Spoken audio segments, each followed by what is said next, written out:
Malacca జలసంధి ప్రాంతంలో తీవ్ర వాయుగుండం తుఫాన్గా బలపడింది.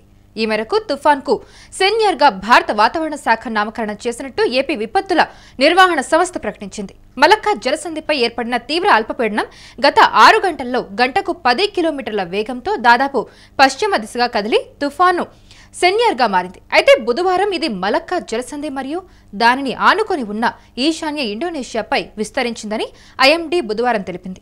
ఈ అంశానికి సంబంధించి పూర్తి వివరాలు అందించడానికి మా ప్రతినిధి సాయి లైన్లో ఉన్నారు. ఎస్ సాయి, ఇప్పుడు ఈ సెన్యర్ తుఫాన్ ప్రస్తుత పరిస్థితి ఏంటి? దీని ప్రభావం తెలుగు రాష్ట్రాల మీద ఏమైనా ఉంటుందా?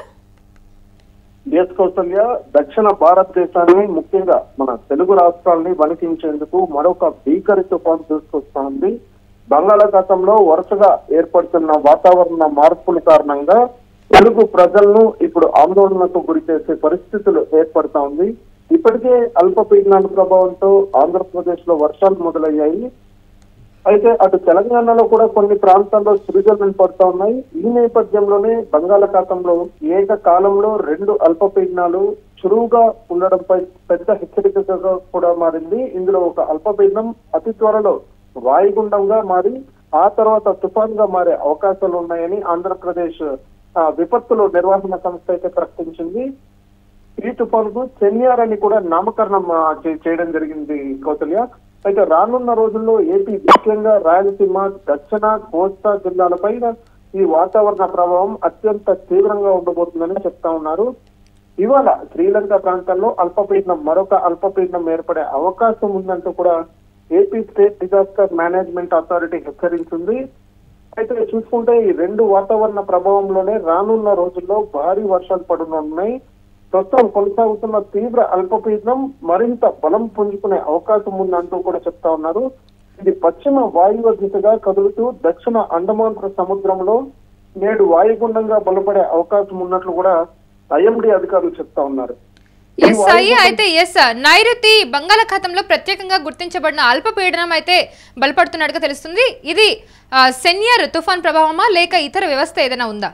ఇప్పుడు ప్రస్తుతానికి ఐఎండీ అధికారులు ఇచ్చిన ఇన్ఫర్మేషన్ ప్రకారం దీనికి సెన్యార్ అని పేరు పెట్టారు. సెన్యార్ తుఫానే ఇది వస్తా ఉందని కూడా చెప్తా ఉన్నారు. ఈ 2 వాతావరణ ప్రభావంతోనే రానున్న రోజుల్లో భారీ వర్షాలు పడనున్నాయని కూడా చెప్తా ఉన్నారు. ఇంకా ఆంధ్రాలో అక్కడక్కడ భారీ వర్షాలు కురిసే అవకాశం ఉందంటూ కూడా ఏపీఎస్డిఎంఏ హెచ్చరించింది.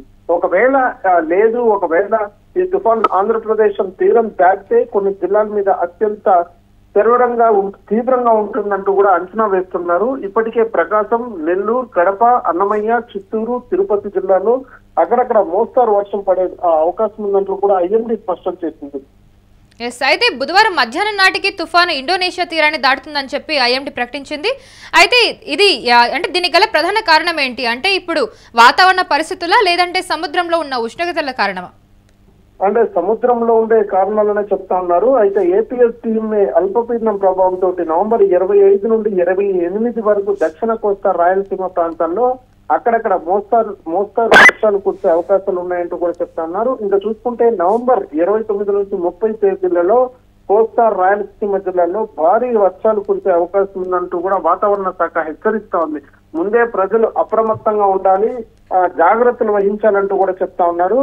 అంటే ప్రజలు అందరూ అప్రమత్తంగా ఉండి తుఫాన్ పై వచ్చే అప్డేట్స్ ని ఎప్పటికప్పుడు తెలుసుకోవాలంటూ కూడా అధికారులు సూచిస్తా ఉన్నారు.